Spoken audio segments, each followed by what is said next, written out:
Okay, good morning everyone and welcome to this Thursday's Let's Talk Dairy. So today I suppose following on from the open day a couple of weeks ago and also dovetailing on to what we were talking about last week in relation to the nitrogen excretion bans and maybe how that could impact on some farms. There's been a bit of talk about system drift and basically we're probably just going to define what system drift is, and I suppose just to put it into context for people, we want to clarify exactly what it is, because there's a bit of it, from my experience anyway, there was a little bit of questioning coming after the open day as to whether people were being considered as having their system drifting already or not. So I suppose just to put it in to frame the outline of what we're talking about today, since quotas went in 2015, there's been a significant increase in production at farm level, obviously, and also an increase in profitability because, of course, people are no longer hamstrung or not farming with a hen tied behind their back, as we used to describe the quota scenario, because they are able to let cows operate to their potential generally, or can try to operate to their potential as much as possible without the worry of running over and having fines and so forth attached to it. However, I suppose there's a tipping point. All of what we've done and there's often criticism of us in the organization that we're very grass focused, but there's a reason we're very grass focused, and the reason is it's the cheapest source of feed that we can provide to all stock, dairy cows or beef cattle or sheep or anything in the country. And where we get that right, we can have high profitability and still achieve good output. In years like this, where there's a very good solid milk price and you're looking probably at something that's going to average out at maybe 36, 37 cent a litre maybe for the year, which is obviously a very solid base price to work off of. The temptation is there to push to get that extra milk out. I suppose the only thing in a year like this is that feed prices have drifted up as well, so the margin that sometimes can be achieved when milk prices are good may not be as good. And I suppose as we move, as I said, talking about the nitrogen excretion issue last week, there are farms that are going to come under pressure from a stocking rate point of view. And the temptation is maybe to, as I said last week, is to try to hold what you have and find a way of keeping that. But in reality, there may be a possibility that coming back might be the best way forward, if that makes sense. So I've asked Joe to come on and talk about it because himself and Padraig French were talking at the open day on this topic. I suppose it's important that we clarify the situation around the system drift and, as I said, help people to try and avoid drifting into that scenario is really the reason that we're talking about this today. So it's basically going back to the fundamentals of good dairy farming in Ireland, and it may annoy some people, but that is based on grass. And no matter how many people are on the call or on the webinar today, there's no one on this webinar today that isn't utilizing a certain proportion of grass. And we're not stopping people from expanding, but we're suggesting that expansion has to come from grass-based rather than other inputs. So Joe, you've a bit of a presentation there that, as we were discussing earlier in the year or earlier in the week, is something that you'd put a lot of work into a good few years ago and was kind of hidden in the depths of your computer. So the fundamentals haven't changed really. Are you saying I'm just recycling old stuff, Stuart? Is that it? No, yeah. I'm saying that you've good work done, Joe, but you're bringing it out again. Yeah, look, so thanks for the invite this morning anyway. But yeah, look, it was definitely an interesting thing standing at the board for a couple of days or 3 days in the open day in Moore Park, and we talked quite a bit about, sort of where the current levels of performance are on farms and maybe where the targets are. And I suppose at the time, and it's quite difficult, I suppose we were at pains to say that the targets we had on the board, they have to be taken in the round really, because I think it's dangerous at times when people sort of take one target and run with one target only. Like, so for the big one I think around, and it caused some questions and maybe some issues after the thing, was around stocking rate actually. Like stocking rates, maybe up to 2.65, 2.7 up at that level. But, on the day we had to try and really make the case or make the point that that's very much contingent on where grass growth is, and the idea that, it's a misrepresentation. Maybe we didn't do ourselves any favors on it, but it's a misrepresentation of what we'd be saying to say that we're saying everyone should be stocked at 2.65 feed and a half ton of concentrate. and that's it, because that's hugely dependent on growth rate, like, and what growth rates would be. So the focus would be, we're really saying is, unless you have the growth rate in place, really you don't have any business trying to push to those stock rates. And the problems I think it's happening, and where system drift comes in, is that it's probably easier to put the cows on and get up to that stocking rate. Then it's easier to do the cow side of it than the supply side of it. So we can all increase demand very easily by just loading on more cows. And I think there's a few things that's happening there at farm level. I do think maybe that, as fertility has got better, and maybe as parlor sizes got bigger, if a lot of people may be milking at 20 units plus now, an extra 20 cows is seen as another 10 minutes milking, when it used to be seen as an extra half an hour milking. And so it's easy for a lot of people to carry a few extra cows, but that does have quite a margin effect at the margin. So when we talk about system drift, I suppose really, I suppose we could look at it another way and say, really what we're trying to say is people should just be careful not to sort of drift into too high a stocking rate for the grass that they're growing, I suppose. And that's the main point we wanted to get across. But of course, I suppose some people took that as, Teagasc are saying everyone should be stocked at 2.65, which is certainly not what we're saying. I would say, you can come back yourself. You've been at a lot of groups over the years in your neck of the woods, and you tell me that where people are at in terms of growth rate, it's probably somewhere around 13 to 14 tons, I would have thought, on good commercial farms. That translates into a stocking rate of maybe 2.3, 2.4 old farm is where it's at, It's definitely not up where we're talking about. So that's a bit of clarity that's needed. So maybe do you want to just take a look at some stuff, and we just see what system drift could look like, I suppose. And that's maybe we'll take a quick run through that and see, does it shine any light on maybe what we were talking about. So I might just share what you're talking about there and see where we get with that, right? So are we up? Yeah. Yeah, just go to the full screen there. That's all. And yeah, okay. Yeah. So look, it's back to this idea, that one size doesn't fit all, and that's the problem, that we cannot say that the optimal stocking rate is 2.6, 2.7 without mentioning what the supply is. And unfortunately, the reality is that there aren't enough people out there that know what their supply is. I suppose what we do, we tend to measure it by what's missing out of the system. We tend to measure forage supply. We don't measure what's grown in a lot of cases. What we end up doing is buying the silage or renting the ground to make up the difference, rather than measuring what we have. And that's where the problems, I suppose, start to come in, because we start pushing, start pushing more cows onto an area that's not fit to carry them. And that's the drift into that type of system, I suppose, we just want to be careful on. So one size doesn't really fit all. And we were very much saying that the last day that, 5.5 tons is what you need to be growing per cow in order to sustain the system within the farm, within the boundaries of the farm. So if you're growing 11 tons, for example, you can carry 2 cows per hectare. If you're growing 14 tons, you'll probably be able to carry something close to 2.5. You certainly won't be carrying up to 2.7 unless you're growing up to 15.5 tons, which is a big ask technically now. There's no point in saying otherwise. It's a big ask.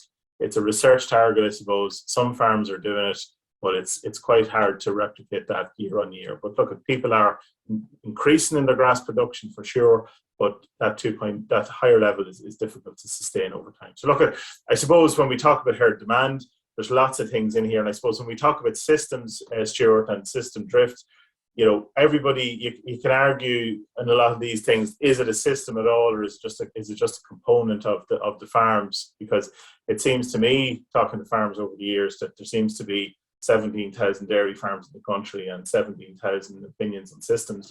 That's the reality. So look, at all these things obviously will feed into demand.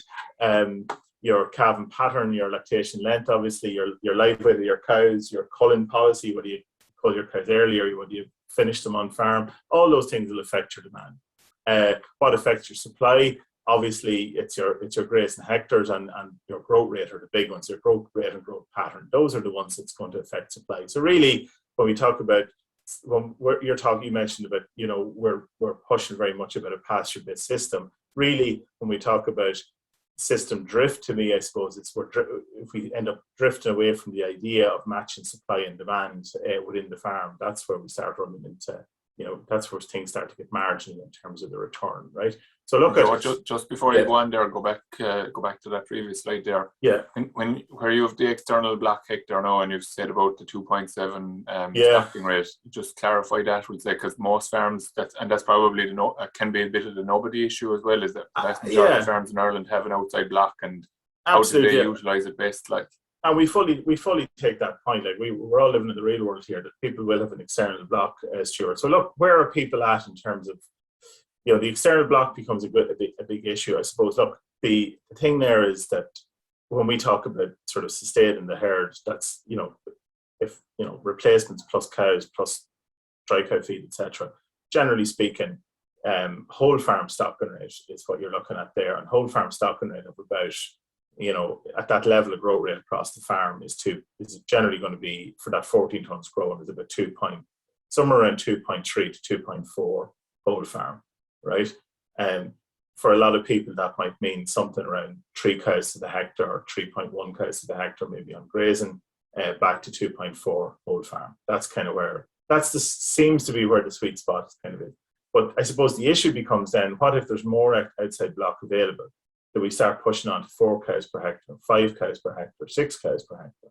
And that's where things start getting a bit tricky. But I'd always look at that and say, really, that ultimately, if you look at it, at that level of growth rate, 3 cows per hectare is probably what you can sustain sort of for 6.5 months a year on grass. And everything after that is pretty much, you should really be doing your sums on the basis of an indoor cow, right? And that's the key. That's the funny, like we're hiding an indoor system in the middle of a grazing system. So for example, and we've looked at this on a few farms over the years, if you're stocked at 6 cows per hectare, for example, you've basically got a 3 cow per hectare grazing system, and then you've got the equivalent of 3 cows per hectare that may as well be standing in the shed every day of the year. And they should be costed as such.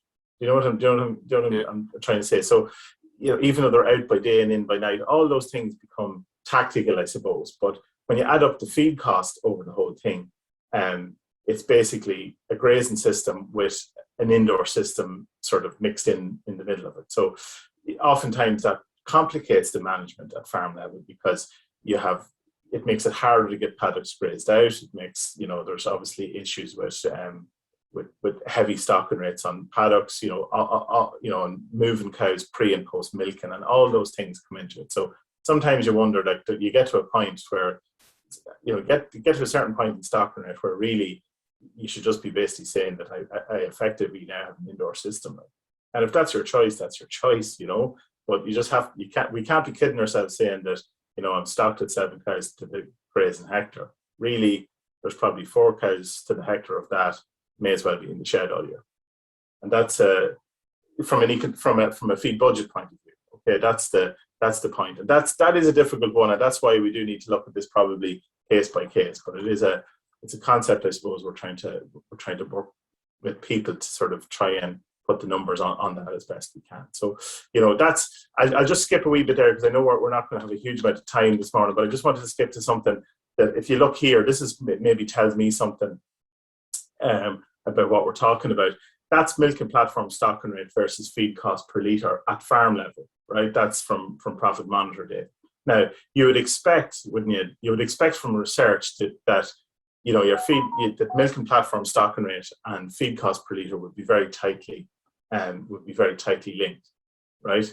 But really, what we see at farm level is that feed cost per litre, or purchase feed cost per litre, as defined, is a bit all over the place as it relates to stocking rate. And that's because we have a whole variation of things going on. There's a variation in how much grass is being grown. There's variation on how much grass has been grown on the outblocks. There's variation on how much concentrate has been fed per cow. And there are a lot of farms out there that feed concentrate on a per cow basis rather than they feed it, obviously they're going to feed it on a per cow basis, but they're going to be feeding X level of concentrate almost irrespective of the stock. You know what I mean? You can see farms there that are at 2 cows per hectare, maybe milk and platform stocking rate, spending 6 and 7 cent, 8 cent a litre on purchased concentrate. Those are the type of farms that probably feed 7 kilos of concentrate all spring, because that's always what happens. And then you have some people stocked at the same stocking rate that are feeding maybe 2.5, 3 cent a litre of concentrate costs. So there's a massive variation in and around that. And I suppose, look, we don't want to, we have to be careful. We don't want to be, we're really, it's not our job to be sort of, be hammering at people or preaching at people. But all we're trying to say is here that, there are indicators within the data that of what we can see actually drives profitability. And I suppose what we want to try and do is marry what people want to do in terms of their own approach with their own system and try and see how much of that, what is that contributing to profit relative to where it could be, I suppose. And you would be saying that, if you look at, for example, farms that are at 2 cows to the hectare feeding 8 cent a litre on feed costs, there aren't that many of them in the data set. But our objective, let's say, for those farms is to try and maybe say, okay, do you need to be feeding that level of concentrate for that level of stocking rate? Can you do something on your grass growth that you can sustain more of your milk production from your own grass resources? When you get up to here and up to 4.5, 5 cows per hectare, maybe the discussion for those type of farms is, is it paying you on a hectare basis to be bringing in the extra feed? And then you look here, maybe at a cow to the acre type stocking rate, and you're saying, well, look at some of the farms down here, they might be underfeeding their cows actually relative to what they're growing. So there's a range of issues across all that spectrum that makes it very difficult for anybody to walk away saying, well, there's a single solution sort of for everybody. But so really, if you look at it, farms here, they need to look at why are they feeding so much at a low stocking rate. Some of the farms down here, you'd have to look at how much milk they're producing per cow.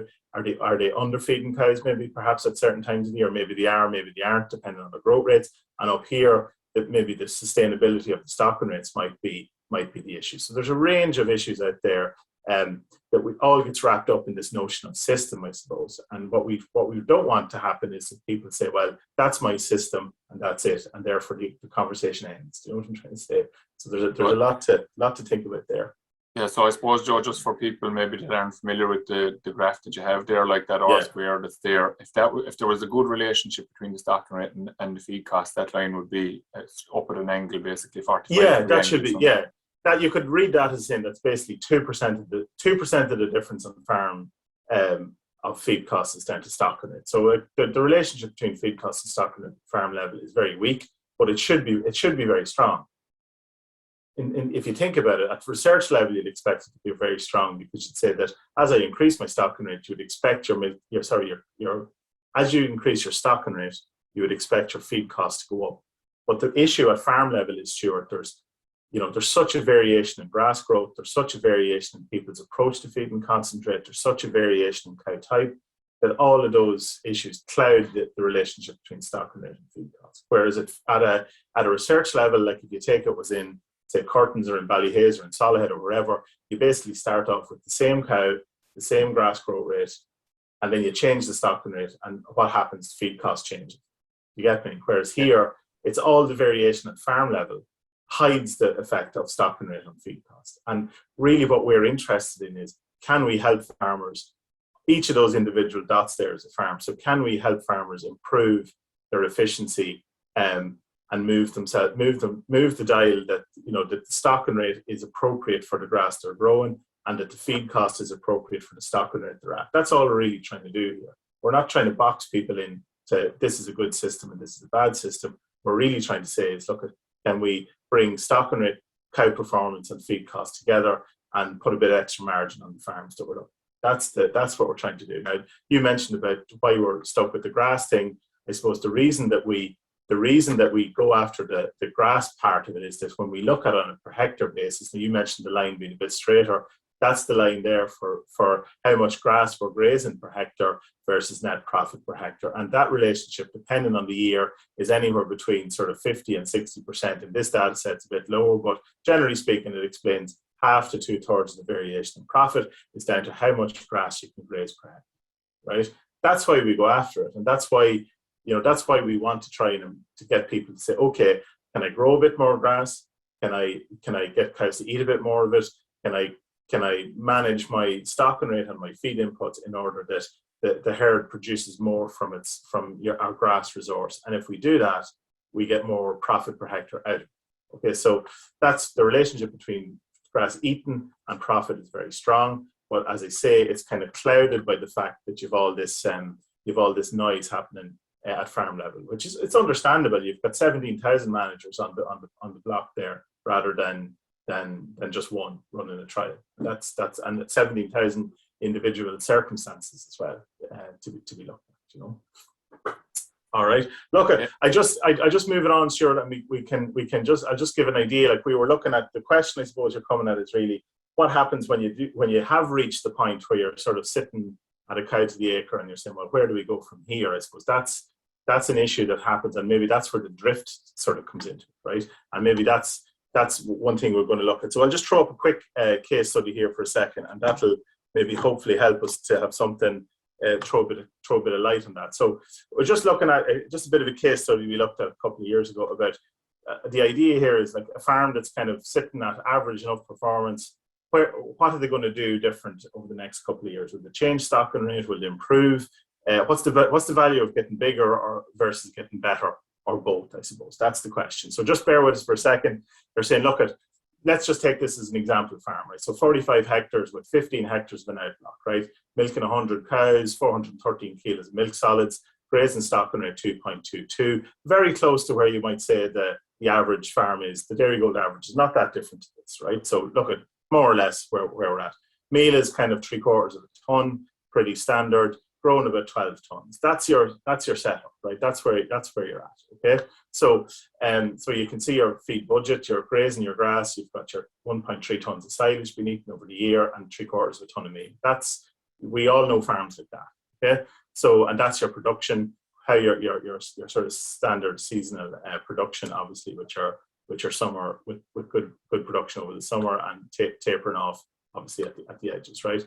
So how does that look? Your grazing platform basically is pretty okay. You've got your grazing all your grass, you're making some silage at home, you're feeding some silage, but a third of your silage is going to milking cows, 2/3 of your silage is going to dry cows. There's your 3/4 of a ton of meal, and your outblock is pretty much in balance as well, right? That's the system. So you're sort of quite self-sufficient. So I suppose when you talk about drift and where are you going to go? So the question are, I'm going to stay as I am and, milk 100 cows, but feed a bit more concentrate.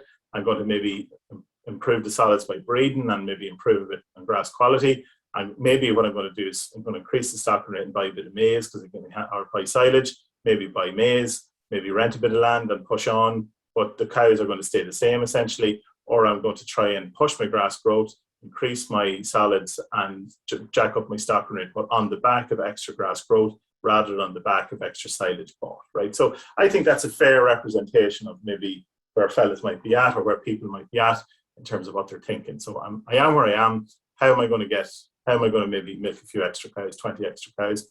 Will I do it by buying silage? Will I do it by growing more grass? Will I stay as I am and just try and knock a bit more out of the cows that I have, right? So that's the system. So look, what does that mean?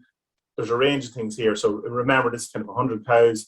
Maybe will I push on to get the extra meal, or you have your series of buy and feed options, or you have your sort of your improved grass growth. You can remember those things. We'll just come to what we got on those in a second, right? So, and we.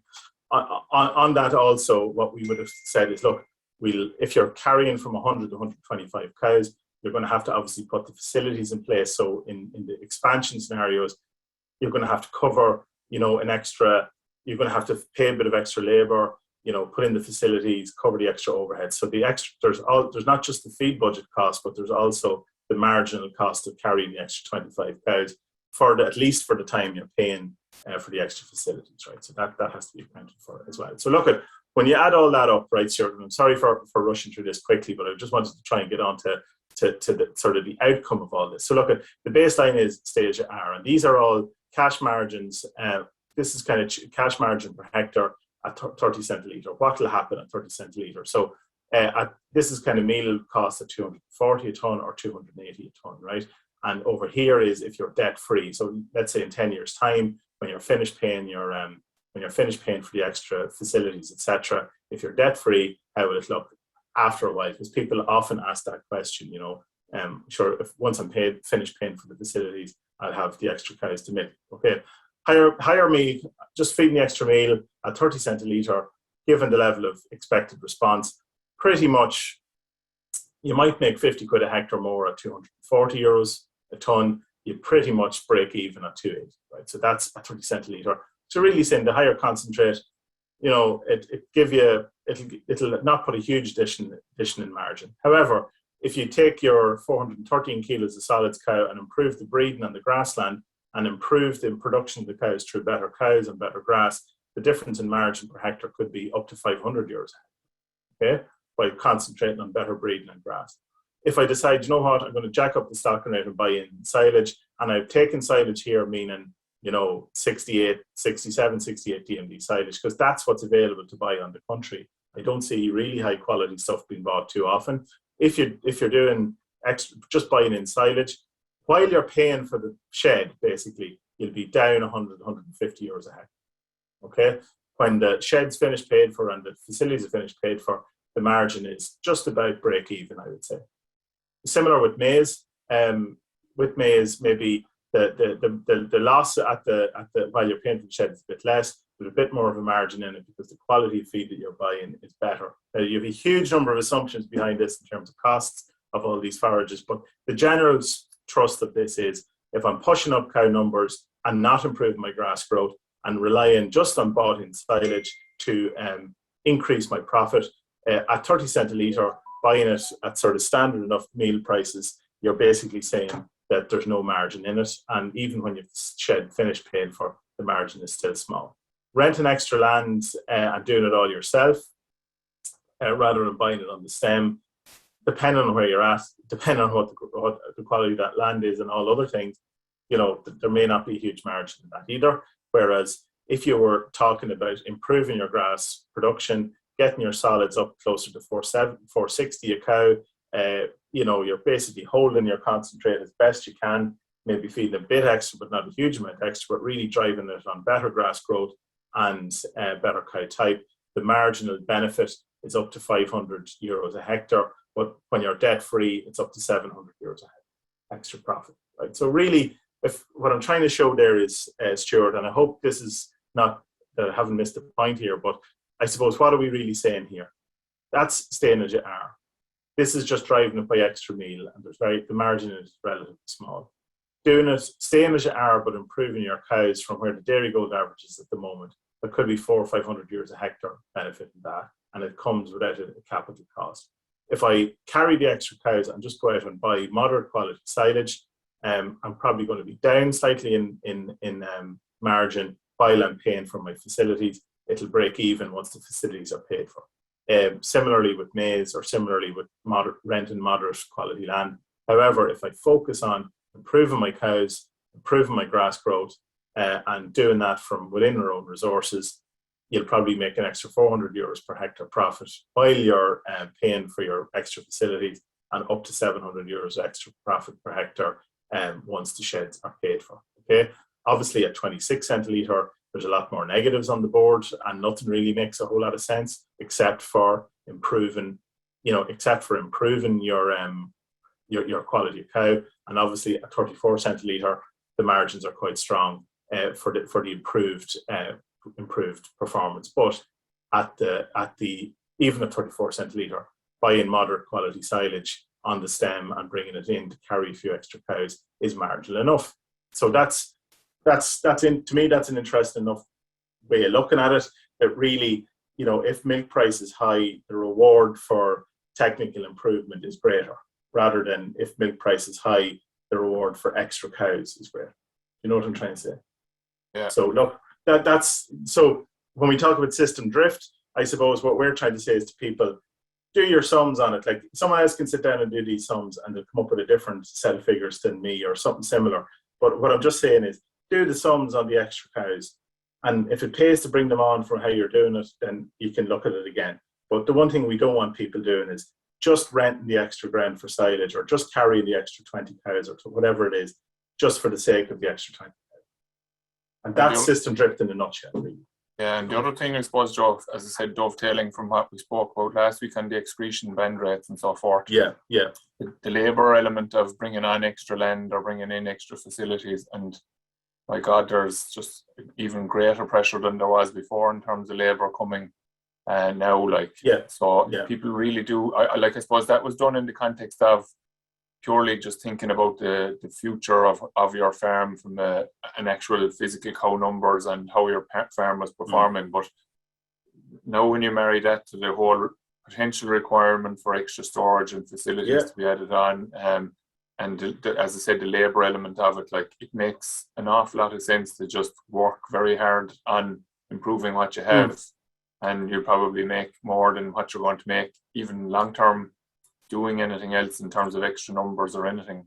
Yeah, and look, I suppose we have I suppose at the back to the open this year, I suppose there was something jumped off the board to people too, that we were saying feeding half a ton of concentrate was the target, and there was a bit of discussion around that. Is that target too low and all this kind of thing? And the reality is that in most cases where we're at currently, most people will be sort of something close to maybe 3/4 of a ton or there, but so 750 kilos, and that's fair enough. But what jumped out to me on the board is that the average producer at the moment is doing 420 kilos of solids, doing 420 kilos of solids off 1.1 ton of concentrate.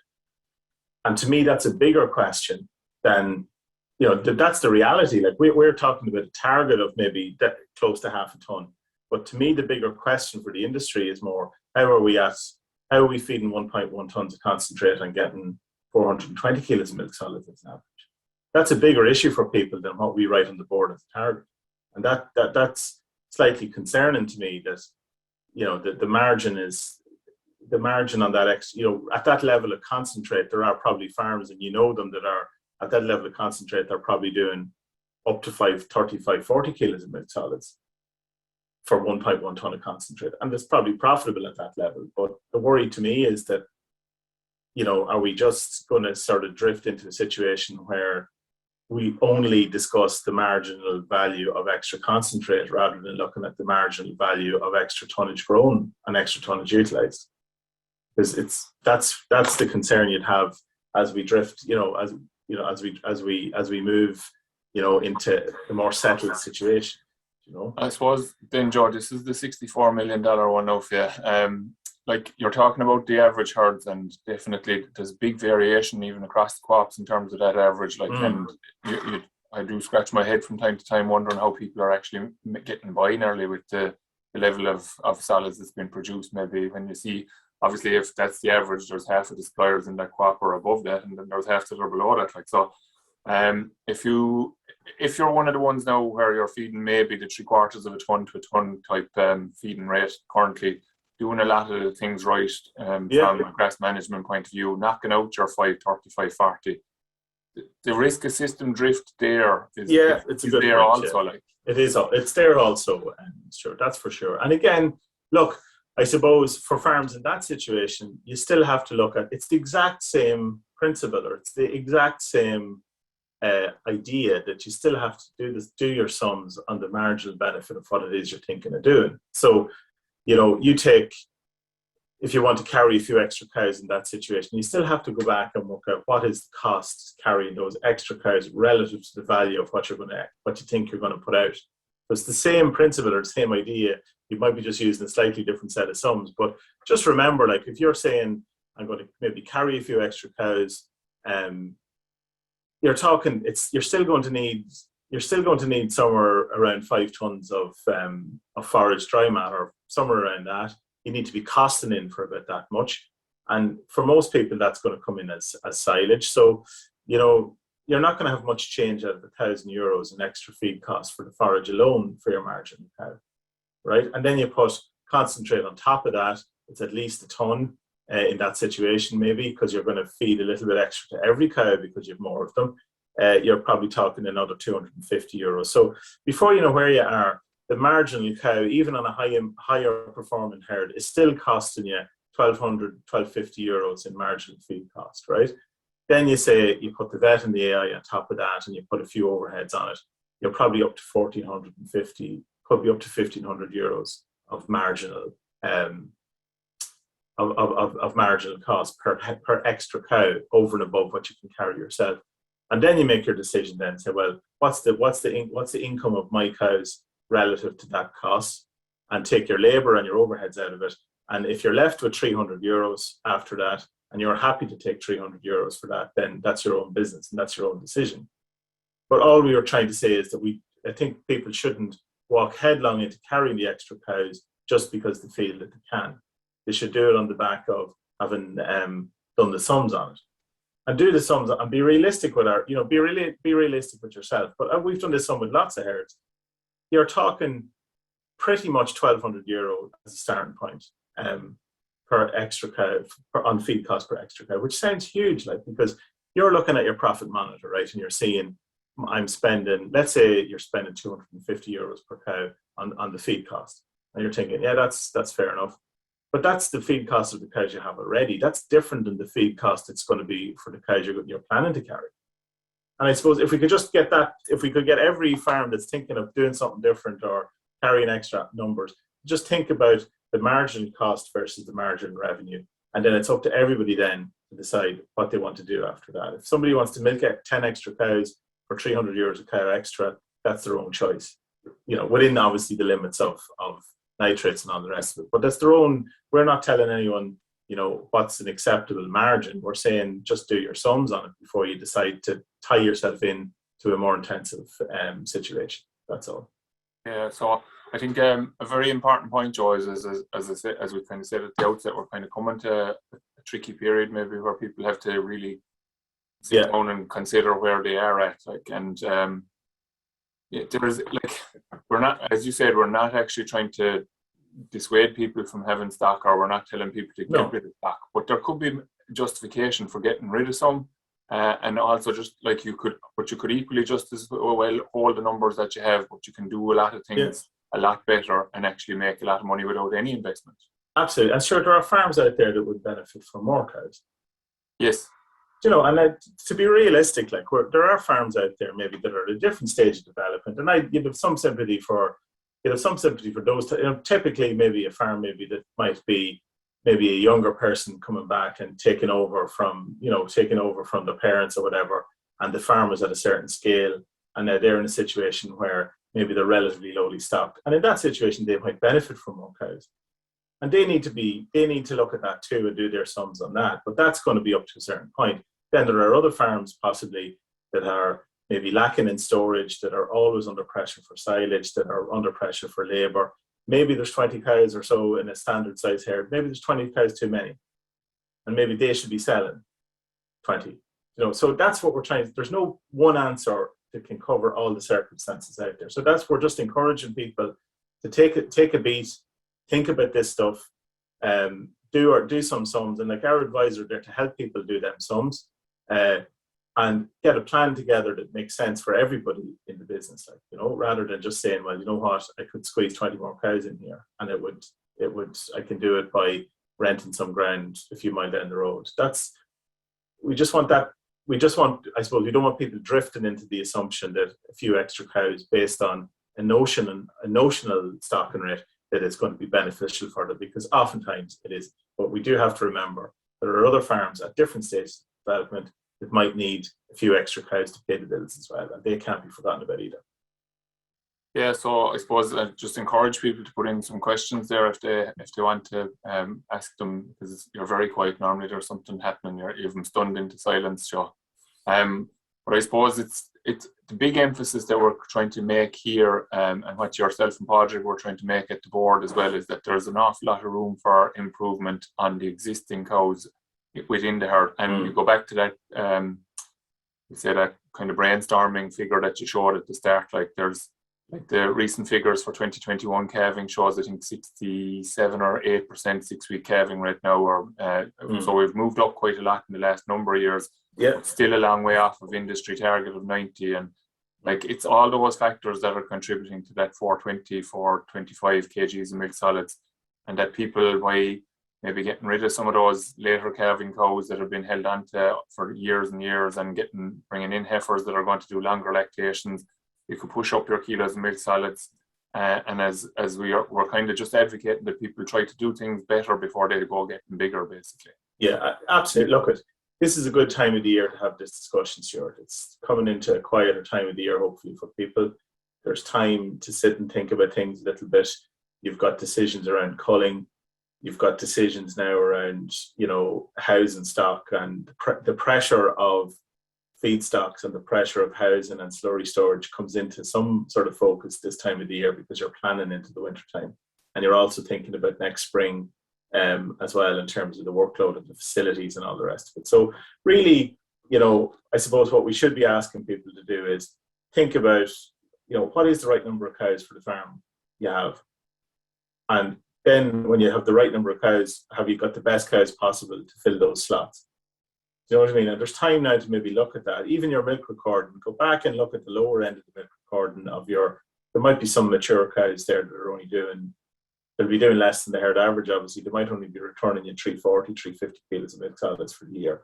And you have to ask the question, are they worth renting land to be keeping them? Because, you should do your sums based on the worst of the herd, because those are the ones you're going to get rid of. Do you know what I mean? That's all we're asking people to do, is sit down, look at your figures, look at your numbers. The solutions for every farm will be somewhat different because everyone's situation is different. But it's a legitimate question to ask, what's the right number of cows to be milking for the farm next year? And if that number is lower than what you're milking this year, maybe the solution is to sell a few. Yeah, so they're starting to come now. So just the first, I suppose I'll take the second one first. Luke Casey is just making the point that there's a lot of uncertainty with regard to capping of cow numbers and nitrate quotas, etc. at the moment. And is that contributing to increasing stocking rates in the short term, maybe?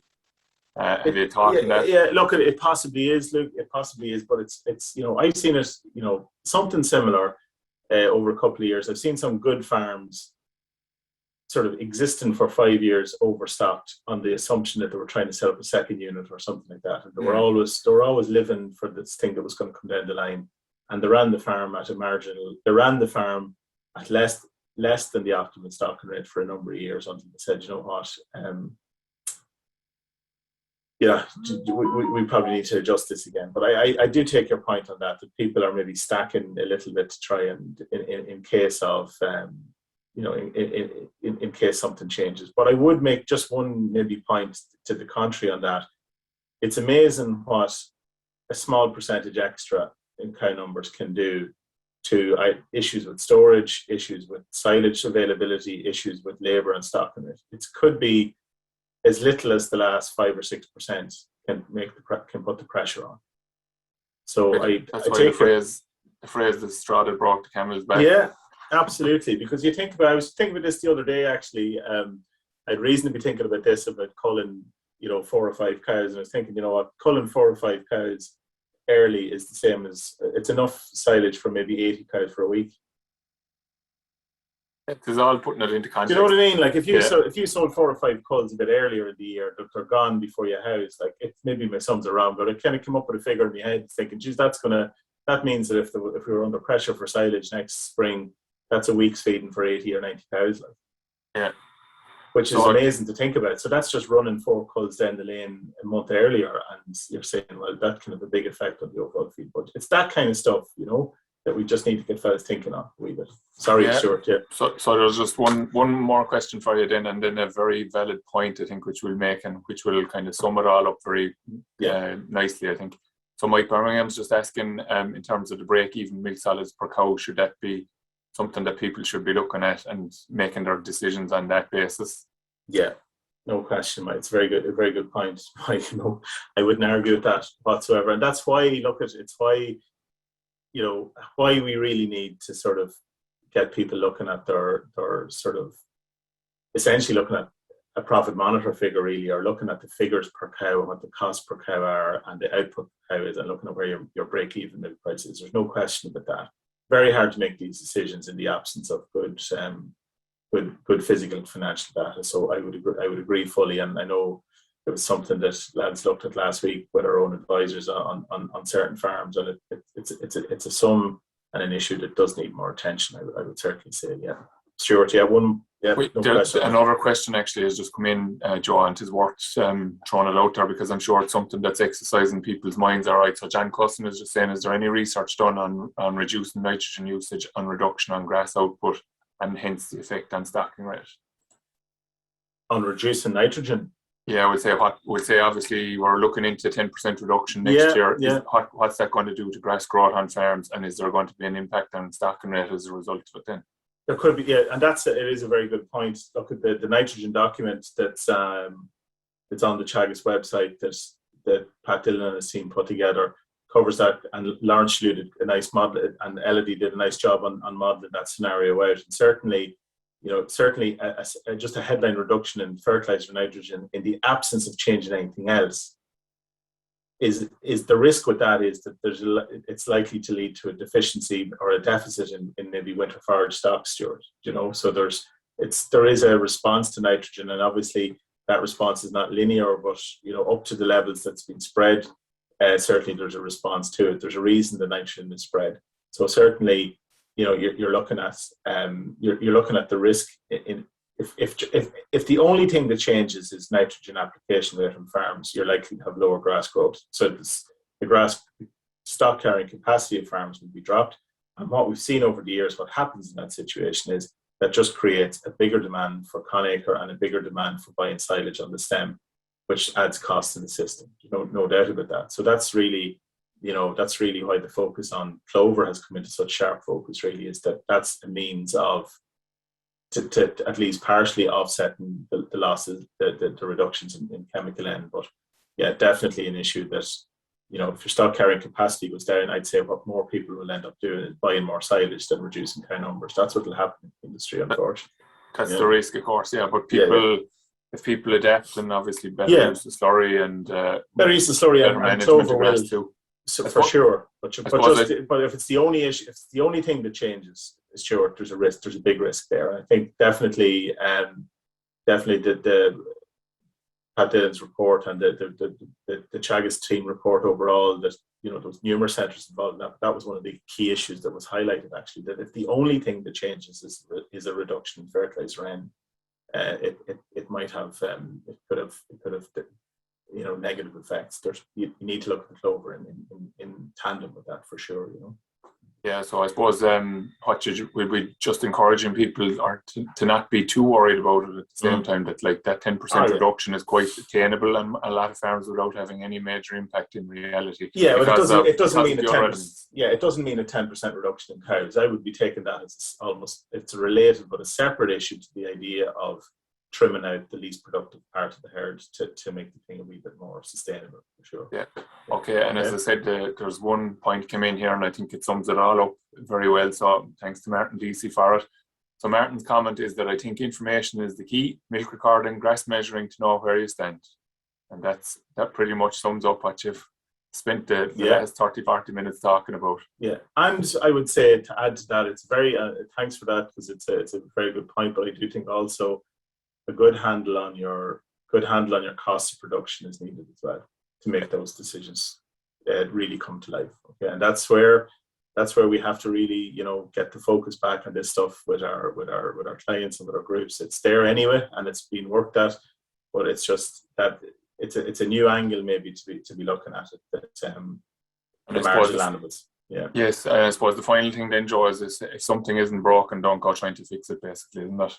If you're running a good operation, don't go messing at it. We sort of said it almost in jest, but in half serious as well, Stuart, on the board at the Open Day, is that boredom is a danger in dairy farming. I know, because some people I know that have really done a great job over the years. They've worked damn hard to get the thing into a situation where it runs very, very well, and everything is just nice and humming, and the thing runs really well. But there's always a natural inclination and a natural curiosity for people to want to change and improve something, or increase the scale of it, or change something for the sake of changing it. All we're saying is, do your sums before changing something to see what happens. Your sums will tell you a lot. Okay, I better go, Stuart. Yeah, very good. So thanks a million, Joe, and thanks to everyone for tuning in today. And we'll be back next week. We'll be starting our focus on drying off over the next number of weeks. So we look forward to seeing you then. And in the meantime, stay safe. Thanks very much.